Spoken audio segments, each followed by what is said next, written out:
मला भावाच्या लग्नासाठी परदेशात जायचे, त्यामुळे वेळ वाढून द्या. पार्थ पवारांचे मामेऊ दिग्विजय पाटील यांचे हे शब्द आहेत.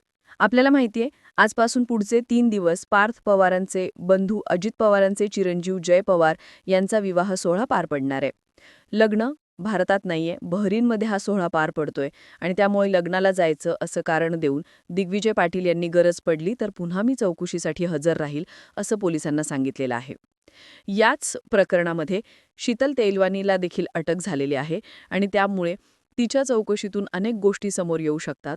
त्यामुळे पार्थ पवार यांच्या अडचणी वाढू शकतात. खरं तर आतापर्यंत अनेकांनी पार्थ पवारांवरती गुन्हा दाखल करण्याची मागणी केलेली आहे आणि तसंच अजित पवार यांच्या राजीनाम्याची देखील मागणी केलेली आहे. पण एवढा सगळा दबाव येऊनही आत्तापर्यंत पार्थ पवारांवरती, जे हा व्यवहार करणारे कंपनीचे 99% मालक आहेत, त्यांच्यावरती मात्र गुन्हा दाखल न होता फक्त 1% मालक असलेल्या दिग्विजय पाटील यांच्यावरती गुन्हा दाखल झालेला आहे. पण शीतल तिजवानीच्या अटकेनं आता पार्थ पवारांच्या अडचणी वाढू शकतात. सध्या पवार फॅमिली ही बहरीनमध्ये आहे, लग्न सोहळा आहे. शीतल पवार यांच्या चौकशीनंतर कदाचित पार्थ पवार यांची सुद्धा चौकशी लागू शकते. दुसरीकडे शीतल तिजवानी यांच्यावरती कारवाई केली ती फक्त थातूरमातूर आहे, कारण 8 तारखेपासून हिवाळी अधिवेशन सुरू होतंय आणि तिथे सांगायला सरकारनं ही कारवाई केल्याचा आरोप अंजली दमानी यांनी केलाय. काय नेमकं घडतंय? एकीकडे अजित पवारांच्या मुलाच्या लग्नाची धामधूम आणि दुसरीकडे हा सगळा चौकशीचा फेरा. सविस्तर समजून घेऊयात या व्हिडिओमधून. नमस्कार, मी नेहा. आपण पाहत आहात सत्यदर्शन न्यूज पुणे. पुण्यातल्या आर्थिक गुन्हे शाखेनं काही दिवसांपूर्वी दिग्विजय पाटील यांना चौकशीची नोटीस पाठवलेली होती आणि त्यानुसार ते 2 डिसेंबर रोजी पुणे आयुक्तालयामध्ये हजर झाले. यावेळी OW अधिकाऱ्यांनी त्यांची अनेक मुद्द्यांवरती सविस्तर चौकशी केली. या चौकशीच्या दरम्यान पाटील यांनी, गरज भासली तर मी पुन्हा उपस्थित राहीन, मला परदेशात जायचंय, माझ्या भावाचं लग्न आहे. कोणाचं? जय पवाराचं. लग्नावरून परत आल्यानंतर गरज असेल तर मी चौकशीसाठी येईन, असंही आश्वासन त्यांनी दिलं. दुसरीकडे आपल्याला माहितीये, बहरीनमध्ये उपमुख्यमंत्री अजित पवारांचे पुत्र जय पवार यांच्या लग्न सोहळ्याची सध्या तयारी सुरू आहे. या सोहळ्याला दिग्विजय पाटील आता लग्नाला हजर राहतील, परंतु त्यांच्यावरच पुणे ठाण्यामध्ये गुन्हा नोंदवलेला असल्यानं चौकशीची प्रक्रिया अधिक गती घेऊ शकते. अंजली दमानी यांचं म्हणणं आहे की दिग्विजय पाटलांनी देश सोडलाच कसा, कारण जो चार्ज लागलाय त्यामध्ये 7 ते 14 वर्षाच्या शिक्षेची तरतूद आहे आणि याच प्रकरणामध्ये आधीच शीतल तेजवानीला अटक झालेली असून तिच्या चौकशीच्या दरम्यान उघड झालेल्या माहितीमुळे पार्थ पवार यांच्या देखील अडचणी आता वाढू शकतात. पुण्यातल्या अत्यंत महागड्या कोरेगाव पर्क मुंडबा परिसरामध्ये 40 एकर जमिनीचं हे प्रकरण आहे, जिचं आजच्या घडीला बाजार मूल्य 1804 कोटी रुपये आहे. ती जमीन अजित पवारांचे सुपुत्र पार्थ पवार यांच्या कंपनीनं अवघ्या 300 कोटी रुपयामध्ये विकत घेतली. धक्काबॅक म्हणजे हा व्यवहार फक्त 500 रुपयांच्या स्टॅम्प ड्युटीवरती झाला. 300 कोटींच्या जमिनीच्या व्यवहारावरती 21 कोटी रुपये स्टॅम्प ड्युटी लागणं अपेक्षित आहे, पण ती माफ झाली. आणि त्याहून धक्कादायक म्हणजे ही जमीन महारत्नाची जमीन आहे, जी सध्या सरकारच्या मालकीची आहे, जिची खरेदी विक्री करता येत नाही, अशी ही महारत्नाची जमीन पार्थ पवारांनी विकत घेतली. विशेष म्हणजे हा व्यवहार करणारी शीतल तेजवानी हिनं यासाठी 272 जणांकडून पॉवर ऑफ अटर्नी घेतली आणि अवघ्या 300 कोटीमध्ये हा व्यवहार केला. राज्याचे उपमुख्यमंत्री अजित पवार यांचे पुत्र पार्थ पवार यांच्या अमेडिया होल्डिंग LLP कंपनीनं हा व्यवहार केलाय. सरकारी धोरणाचा आधार घेऊन मुद्रांक शुल्क माफी मिळवली. हे प्रकरण उजेडात आल्यानंतर जमीन महारत्नाची असल्याने ती विकता येते काय? विकता येत असेल तर त्यासाठी आवश्यक ज्या कायदेशीर अटी आहेत, शर्ती आहेत, त्याचं योग्य पालन झालंय का? जमीन विकण्यासाठी आवश्यक असलेली जिल्हाधिकाऱ्यांची जी परवानगी आहे ती घेण्यात आली होती का? असे अनेक प्रश्न आहेत, त्यावरती सध्या चौकशी सुरू आहे. अजित पवारांवरती खूप दबाव आल्यानंतर हा विक्री व्यवहार रद्द करण्यात आला. राज्य शासनाने या प्रकरणामध्ये चौकशीचे आदेश दिलेले आहेत. पुण्याच्या जिल्हाधिकाऱ्यांनी ही जमीन अद्यापही शासनाच्याच नावे असल्याचा दावा केलेला आहे.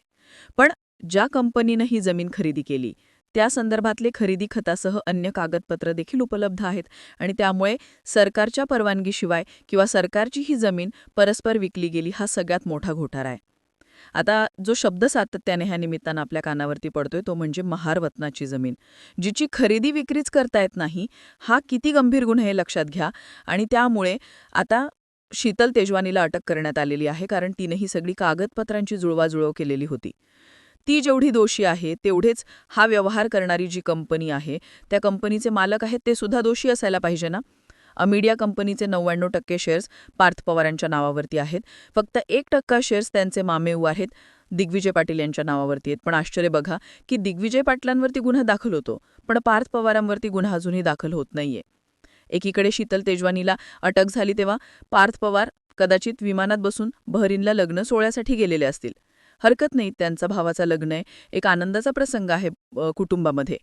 पण हा न्याय अजूनही लोकांच्या लक्षात येत नाहीये, कळत नाहीये लोकांना की 1% मालकाला चौकशीसाठी बोलवलं जातं, त्याच्यावर गुन्हा दाखल होतो, खरेदी करणारी महिलेला अटक होते, पण 99% वाला मोकाट कसा बरं?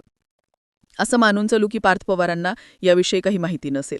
पण जो व्यक्ती 300 कोटींचा व्यवहार करतोय, ज्याच्याकडून करतोय, त्याच्याविषयी माहिती घेतलेली नसेल का की ही शीतल तेजवानी किती मोठी झोलर आहे? हिची एक एक प्रकरण जर तुम्ही ऐकली तर आपलं डोकं चक्रावून जातं. शीतल तेजवानी आणि सागर तेजवानी पती पत्नी आहेत. या दोघांनी नवरा बायकोंना कुटुंबियांच्या नावावरती कर्ज घेतलेली आहेत. ही कर्ज 41 कोटी रुपयांची आहेत आणि सगळी कर्ज बनावट कागदपत्रांवरती घेतलेली होती.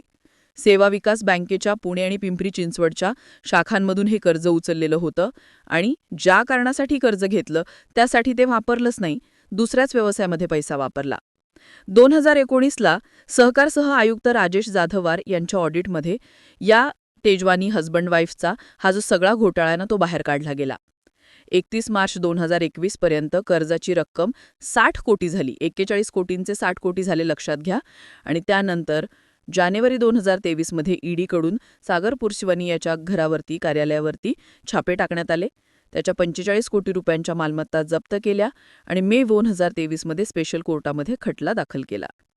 ह्या शीतल तेजवानीच्या नवऱ्याला सागर पुरशिवानीला ऑक्टोबर 2021 मध्ये आधी CIDनं अटक केली आणि नंतर पिंपरी चिंचवड पोलिसांनी अटक केली. तिथून तो जामिनावरती बाहेर आला. नंतर जून 2023 मध्ये ईडीनं अटक केली. आता अशा या डिफॉल्टर लोकांकडून 300 कोटींची जमीन, जी सरकारी जमीन आहे, महारत्नाची जमीन आहे, ती पार्थ पवारांनी का घेतली? हा सगळ्यात मोठा प्रश्न. विशेष म्हणजे या सगळ्यात अगदी जिल्हाधिकाऱ्यांपासून ते सरकारी बाबूपर्यंत अनेकांची भूमिका संशयास्पद आहे. अंजली दमानिया या संदर्भातला पाठपुरावा सातत्यानं करतायत. आता ह्या सगळ्या प्रकरणाची चौकशी जी कशी होतीये, खारगे समिती सरकारनं त्यासाठी स्थापन केली. तिला 1 महिन्यामध्ये अहवाल देण्यास सांगितलं होतं समितीला. 7 डिसेंबरला त्या संदर्भातला प्राथमिक अहवाल सादर करणं अपेक्षित होतं. आता असं कळतंय की त्यांना देखील मुदतवाढ दिलेली आहे. ती का दिली? अधिवेशनामध्ये याची सगळ्याची चौकशी होऊ नये म्हणून दिलीये का? जसं अंजली दमानिया म्हणतात की अधिवेशनात तोंड देखलेपणासाठी शीतल तेजवानी हिला अटक केलेली आहे. अनेक प्रश्न आहेत या निमित्तानं. तुम्हाला या सगळ्या प्रकरणाबद्दल नेमकं काय वाटतंय? तुम्ही कमेंट करून आम्हाला नक्की सांगा. या व्हिडिओमध्ये इथेच थांबतोय. धन्यवाद.